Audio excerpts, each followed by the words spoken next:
What's going on, everyone? Jack here from Half-Chrome, and today I want to talk about the best drones you can buy that aren't made by DJI. That's right, there are other companies out there that make some really spectacular drones, and I'm going to tell you about my favorites.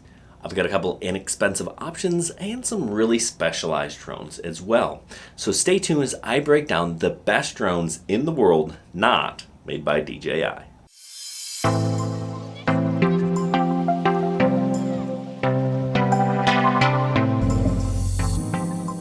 So before I get started, why do we want a drone that's not made by DJI, right? They have 70% of the market for a good reason. They make really good products, but not everybody wants to support that company. They are on the US exempt list, plus all DJI drones have geofencing. So if you want to fly in an area, you have to get special permission and download something from an app, and that's a hassle for people, especially if you know what you're doing and you already have length authorization, right? All of these drones made by these other companies, you don't have to go through that process, and for some people, that is absolutely a game changer.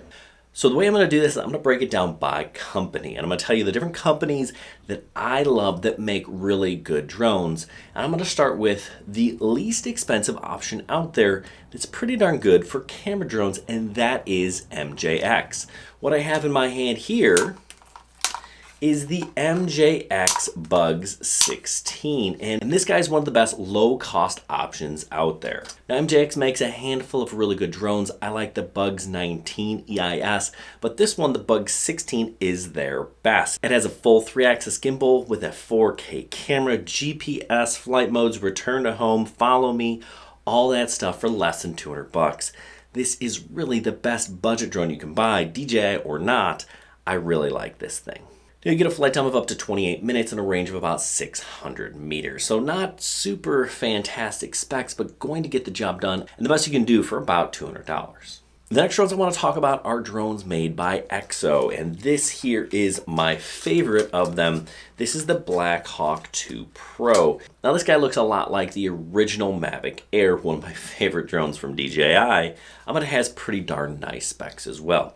We've got a 4K camera on a 3-axis gimbal. It has a 10,000 meter range, that's like 6.2 miles, and a flight time of up to 34 minutes. Now the EXO Mini Pro, which is very similar to this, has the same camera. It's just not going to do as well in wind, but it is sub 250 grams, so if that's important to you, that's something to consider. Now both of these drones have obstacle avoidance in the front and the rear, as well as some sensors on the bottom, so that's pretty nice. Now they are expensive, with the Mini starting at $650 and the Blackhawk 2 Pro starting at 800 bucks, but they're really good drones and definitely a viable option for people looking to get outside of DJI. Now people are just going to say, well, it's just a rebranded Hubsan, and that's not accurate. EXO and Hubsan are partners. You can't buy a Hubsan drone in the US anymore. You're buying an EXO drone. So, whether it's rebranded or renamed or whatever, they are working together. Hubsan has always made good hardware. Their software and customer service is where they kind of tanked, but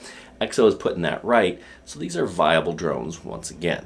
All right, so the next drone I want to talk about is made by Xiaomi. That is the Fimi X8 2022. Now, I've had an older version of this drone. It was actually really darn good, and the Fimi product has always been okay, right? Not the best, but also not the worst, right? Somewhere between DJI and Hubsan back in the day. The 2022 version is really nice. You get this extra port where you can drop things. So if you want to say, I don't know, run fishing line, or you can add a megaphone to it. And for less than $500, that's not a bad deal. It has a 35-minute flight time and a range of 10,000 meters. Again, that's a little over 6 miles. You'll get all those intelligent flight modes that you're looking for, the waypoints, the follow me, the orbit, and stuff like that, but you're not going to get obstacle avoidance. Overall, it's a pretty solid drone for less than 500 bucks, and definitely an option worth considering.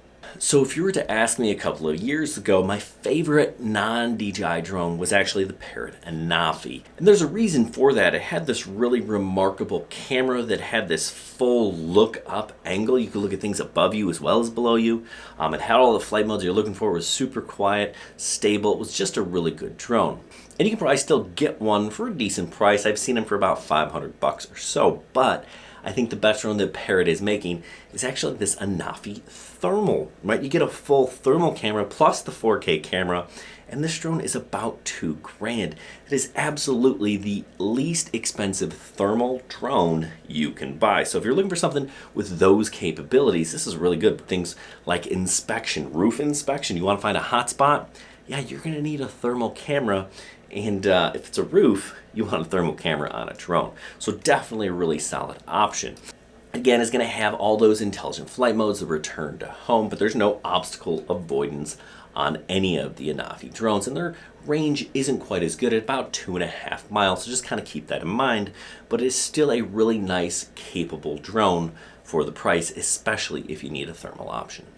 All right, the next drone I want to talk about is different, and Emax makes a really good all-in-one, ready-to-fly FPV package. You can get either the Tinyhawk 3 or the Easy Pilot Pro with goggles and a remote, drone batteries, even sometimes a case for less than $300, and that's absolutely the easiest and fastest way to learn how to fly FPV. You can even plug the remote control into your computer and practice on a simulator. The goggles, I really love the goggles. The goggles come apart and you can use it as a screen. So, you know, if the idea of being in those goggles makes you nauseous, and it does for some people, you can actually remove that, attach that to your controller, and use it like an FPV monitor, much like you would with a camera drone. Flying FPV is an absolute blast. So if you're thinking about, I want something different, Emax makes some really good drones, and I love the ready-to-fly drone packages. Check out either the Easy Pilot Pro or the slightly faster and more advanced Tinyhawk 3. Both great options for a beginner learning to fly FPV. Okay, so what about the flying pumpkins from Autel? That's right, these bright orange drones, still super awesome. And my favorite is still the old school Evo 2 Pro. This guy with its 6K resolution is absolutely the best drone that Autel makes. Now the Light Plus and the Nano Plus are both really good drones, but in terms of bang for your buck, camera quality, all of that, absolutely, this is probably it. The Evo 2 Pro, if you need a flagship drone for aerial photography and videography and you don't want DJI, this is the drone you want. It has full obstacle avoidance. We have sensors on the top, front, rear, back, sides, everywhere. It's got all the flight modes you're looking for. And yeah, the camera is awesome. So the range on the Evo 2 Pro is 9 kilometers. That's somewhere between 5 and 6 miles. So yeah, it's out there. Plus you got a flight time of up to 40 minutes on a full charged battery. This is a really, really nice drone, and I'm a big fan of it. So if I'm flying somewhere where I know that I've got to get length authorization, I don't want to go through DJI's process, I just want to use the app, this is the way to go. But when it comes down to it, my absolute favorite drone not made by DJI is this, the Skydio 2 Plus, and it is a fantastic drone.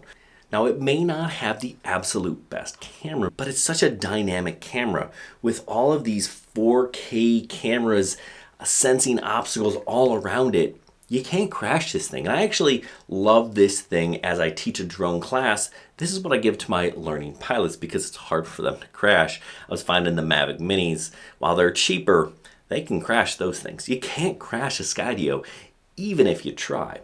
I take it back, you probably can, but so far we've had some pretty darn good luck. The obstacle avoidance on this thing is second to none. So is the follow me and all of those features. There's even the keyframing, which is just fantastic. You can do things with this that you probably could only do with an FPV drone. The Skydio is a tool unlike any other camera or drone out there. While it may not be the best camera you can get, the 4K on this is still pretty darn good. The range is going to be just over 2 miles if you pick up the extra controller, and I highly recommend you do that. You can also pick up a beacon. I think the controller is like $170, $180, and the beacon's a little over $200, but they add a little bit more functionality to this drone as well. Now it starts about $1,000, so it's not cheap, and if you want a package with all the goodies and some extra batteries, plus a case, it's going to cost you close to $2,000. But this is a really fantastic drone, and definitely something that isn't like all those other quads I've mentioned. Anyway, I hope this was helpful. If it was, give us a thumbs up, subscribe to the channel. Now, if you're considering purchasing one of these drones, I'd love it if you use one of the links down below. They are affiliate links and they help support this channel. It doesn't cost you a thing, but Anytime you click on something and you buy, whether it's a drone or a pair of socks, we get a small commission, and that helps us continue to make videos for you. I hope this was helpful. Good luck, everyone, and happy flying.